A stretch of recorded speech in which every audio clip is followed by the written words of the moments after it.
Em 1977, um grupo de pesquisadores do Departamento de Assuntos Culturais da Fundação Cultural do Maranhão, integrado por Valdelino Cécio, Joila Moraes e Roldão Lima, sob a coordenação do antropólogo Sérgio Ferretti, iniciou uma pesquisa pioneira sobre a manifestação cultural popular Tambor de Crioula.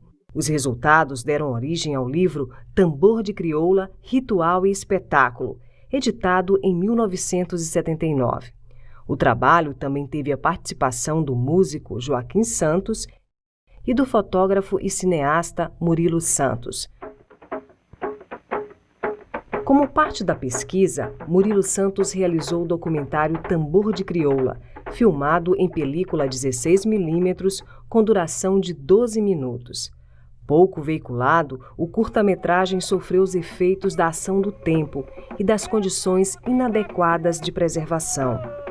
30 anos depois, o filme é recuperado pela Superintendência Regional do Instituto de Patrimônio Histórico e Artístico Nacional, IFAM Maranhão.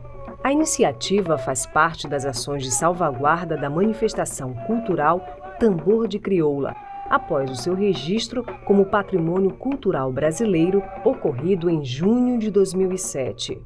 Além do filme, 44 fotografias feitas por Murilo Santos, a maioria inédita, foram recuperadas e integram o encarte do DVD Tambor de Crioula 1979.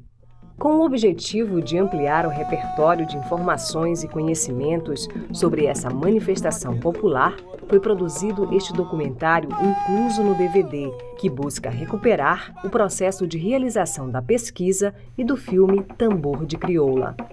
Este novo documentário foi construído a partir da exibição do filme e das fotografias, a personagens que aparecem nas imagens, aos autores da pesquisa e a outras pessoas envolvidas com o universo enfocado pelo antigo filme. Os 12 minutos que compõem o filme Tambor de Crioula serão mostrados ao longo deste documentário de forma fragmentada e por vezes recorrente, ilustrando os comentários do diretor Murilo Santos.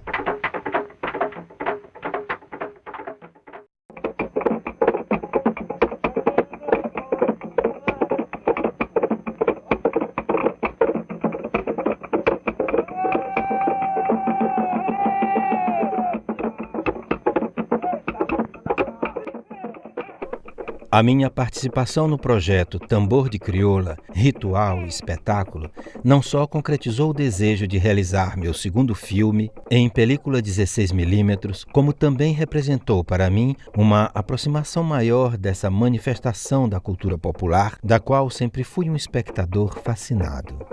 Além disso, através do livro, tive a oportunidade de tornar públicas minhas fotografias.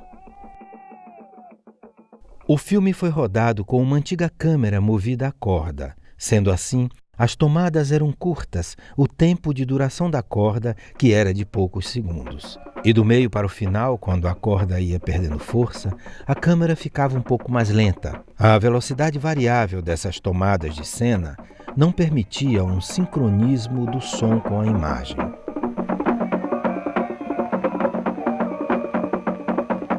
Esta limitação se transformou, digamos assim, em elemento de linguagem.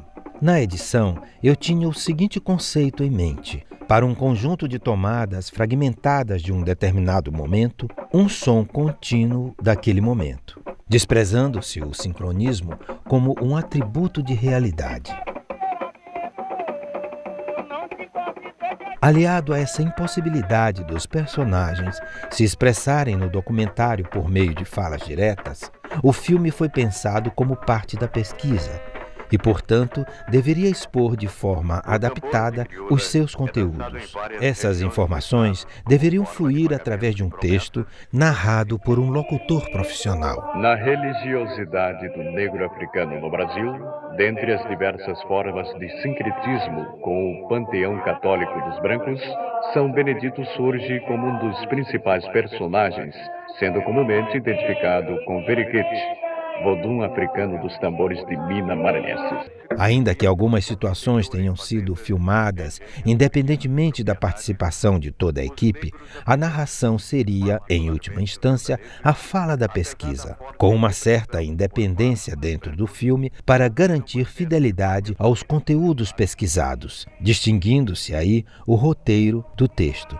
O roteiro diz respeito ao desenho das sequências na estrutura narrativa do filme, um desenho determinado pelo diretor, e o texto pontua esse desenho guardando as características do estilo literário, vamos dizer assim, do autor, que foi Valdelino Cécio, com a colaboração de Roldão Lima. No Brasil colônia, o Maranhão foi uma das regiões onde mais se fez sentir o tráfico de escravos. Vindos para São Luís e daí se distribuindo por todo o interior em fazendas, engenhos e pequenas propriedades, os negros africanos, particularmente os sudaneses, apesar da forte repressão por parte dos brancos, souberam manter de várias maneiras seus hábitos e valores culturais.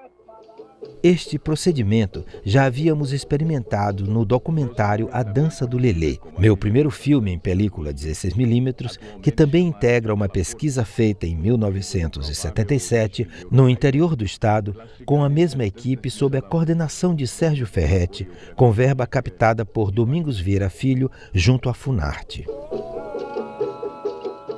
Dr. Domingos Vieira Filho, que era um folclorista tradicional aqui, que na época, nos anos 70, dirigiu, foi um dos primeiros presidentes da Fundação Cultural do Maranhão. Ele tinha um sonho que vinha desde os anos 50, e ele fez artigo no jornal sobre isso, de criar um museu do folclore aqui.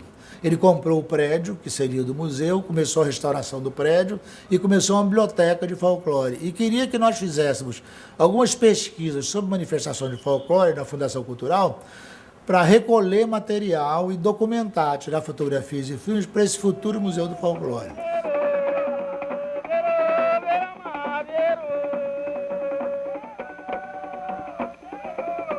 Nos anos 60, havia, de modo geral, no ambiente universitário, no ambiente intelectual, uma preocupação grande com a cultura popular, né? Havia no movimento universitário grupos de cultura popular, e um pouco ligado ao cinema novo também, no Sul, havia uma valorização da cultura popular. Isso chegou aqui também, nos anos 60, 70. Eu fazia parte de um grupo de dança da Universidade Federal do Maranhão, que tinha uma coordenação de extensão e artes, e eles formaram vários grupos. E entre eles tinha um grupo folclórico, que por causa do interesse, do nosso interesse, do meu interesse e outros participantes do grupo pelo tambor de crioula, que foi uma das primeiras danças, foi a segunda dança que nós montamos no grupo, e era a dança que servia de pano de fundo para todas as outras, porque todas as apresentações que nós fazíamos o tambor de crioula, independente de qualquer que fosse outra dança, e acabamos por denominar o nosso grupo de dança, foi chamado Punga, Grupo Punga, que é uma referência à punga do tambor de crioula. As coreiras, como são chamadas as dançantes, realizam suas evoluções em frente aos tambores, numa coreografia espontânea, onde a situação maior é caracterizada pela punga. Barriga com barriga, entre as mulheres.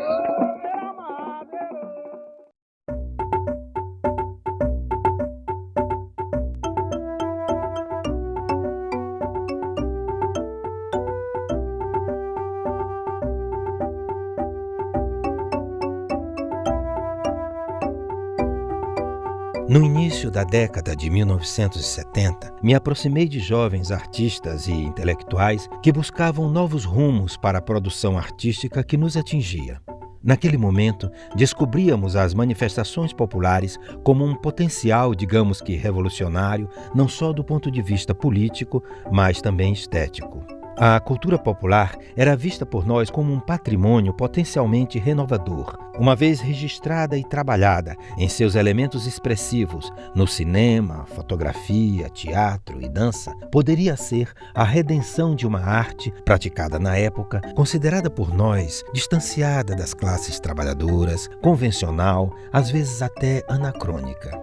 A descoberta dessas manifestações por estes jovens artistas, ditos de classe média, rompiam preconceitos e discriminações. Exibíamos uma certa vaidade, um orgulho quando dizíamos que éramos amigos de um Felipe, de uma Áurea, aqui em São Luís, ou de um Genésio Cabral e Laurentino, da dança do Lelê de São Simão, no município de Rosário. Nós tínhamos muito contato com os fazedores da cultura, mas aquelas pessoas que eram bem mais velhas do que nós. Na época nós tínhamos 21, 22, 23 anos e nós tínhamos os nossos amigos de 60 anos, de 40 anos, de seu Rosendo da Madre Deus, seu Felipe, Tabaco. Tabaco era meu amicíssimo. Então, as pessoas com quem nós nos juntávamos para conversar eram essas, e elas contavam as histórias para nós, e a gente começou a ter aquele amor, aquele compromisso, aquela obrigação de preservar essas raízes, preservar essas manifestações, sem nenhuma política que ordenasse, que nos orientasse, que nos conduzisse a isso. Eu tinha interesse em fazer uma pesquisa sobre tambor de mina, eu começava a me interessar sobre isso, mas tambor de mina é um tema mais amplo, mais complexo, e entra a religião e muitas coisas, todo mundo falou assim, olha, é meio complicado a gente fazer, vamos fazer com o tambor de crioula, que é mais simples. Porque o Ferretti realmente ele estava interessado em fazer o tambor de mina, e a gente via o tambor de mina como um culto, uma manifestação afro-religiosa, que seria uma pesquisa mais longa, que precisaria uma maior especialidade por estudiosos do assunto e tudo mais, e eu acabei conduzindo para tambor de crioula. Tanto que esse nome, né, Ritual e Espetáculo, que é o nome do nosso livro, deu-se que nós começamos a ver, vendo a parte, vamos dizer, a parte Ferretti da pesquisa, que ele sempre associava ao culto afro, e a parte do espetáculo, que é o tambor de crioula. Aí nós fizemos Ritual e Espetáculo, esse nome nasceu dessa discussão, e tem até no livro, tipo assim, umas colunas que tem aquela comparação, tambor de mina, tambor de crioula, tambor de mina, tambor de crioula. Por conta dessa discussão Ritual e Espetáculo, eu até que fui sugerindo isso e fiz a primeira estrutura, e o Ferretti trabalhou mais cientificamente essa comparação entre tambor de mina e tambor de crioula. São Luís sempre tem uma população negra muito forte, de escravos que vieram de vários lugares da África, né? E aqui surgiram várias manifestações culturais, como o tambor de crioula, o tambor de mina, o Bom Meu Boi, várias manifestações foram assumidas por essas populações, né? Vindos para São Luís, e daí se distribuindo por todo o interior em fazendas, engenhos e pequenas propriedades, os negros africanos, particularmente os sudaneses, apesar da forte repressão por parte dos brancos, souberam manter de várias maneiras seus hábitos e valores culturais. E muitas pessoas que trabalhavam nas embarcações, eram estivadores, né? Eram ligados aos grupos de tambor de crioula, de Bom Meu Boi, né?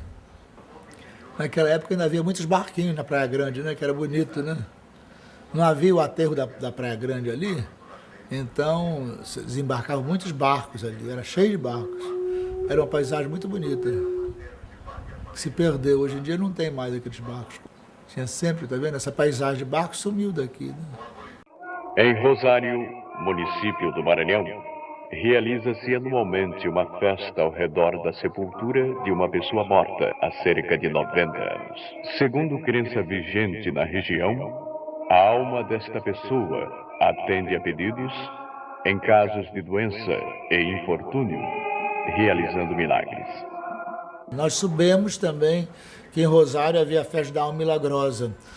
E havia uma pessoa que organizava essa festa, que tinha feito uma promessa para se curar de uma briga que ele teve, ele levou uma facada, ele era brincante de Bom Meu Boi, e a esposa dele fez uma promessa que se ele se curasse, faria uma festa na sepultura da Alma Milagrosa em Rosário. Foi encontrada essa sepultura e se dizia que houve uma peste no fim do século XIX em Rosário, morreu muita gente, e foram enterrados ali naquela região, mas as sepulturas desapareceram e aquela sepultura ficou bem conservada. Então, como aquela sepultura era bem conservada, as pessoas desenvolveram a ideia de que aquela alma daquela enterrada ali era uma alma milagrosa. Então, começaram a organizar romarias e festas em torno dessa sepultura. Com os anos, esse túmulo ficou, né?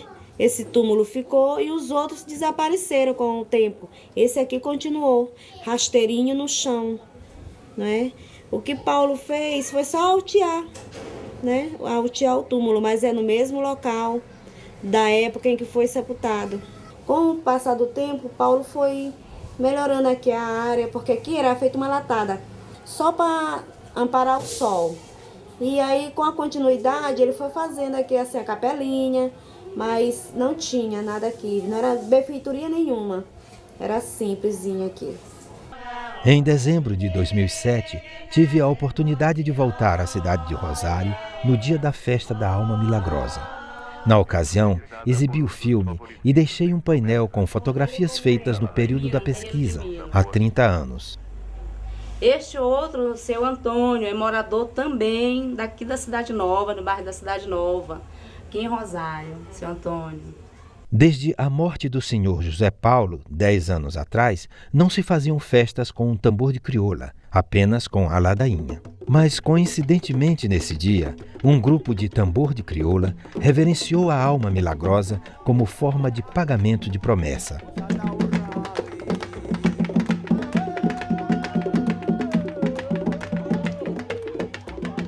E de lá para cá a gente não fez mais o tambor. Hoje que a gente vai fazer uma apresentação que era uma promessa enquanto vida ele tivesse, né?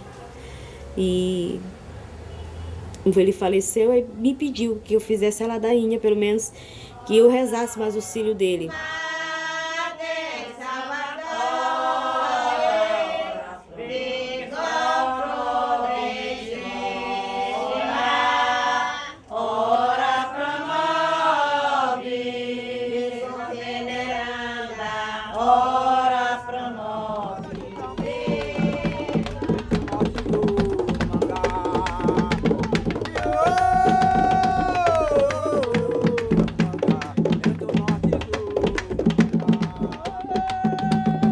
Rosenilde de Oliveira Santos é uma das coreiras do filme que reencontrei nesta festa. Desde que começou aqui eu tô enfrentando, né? Ele morreu e já brincava há muito tempo, né? E aqui é a minha casa, que eu comecei a brincar aqui junto com eles. E realmente hoje em dia ela é minha comadre. Eu gosto muito, eu sou da residência deles, né? Eu apreciei muito a brincadeira de tambor de crioula. Por onde eu sou convidada, aí eu vou. E eu gosto. Danço porque eu gosto. E ali, naquela foto ali, a senhora tinha quantos anos? Ali eu tinha uns 20 anos, quando eu comecei. Agora eu tô com 55, dentro de 56.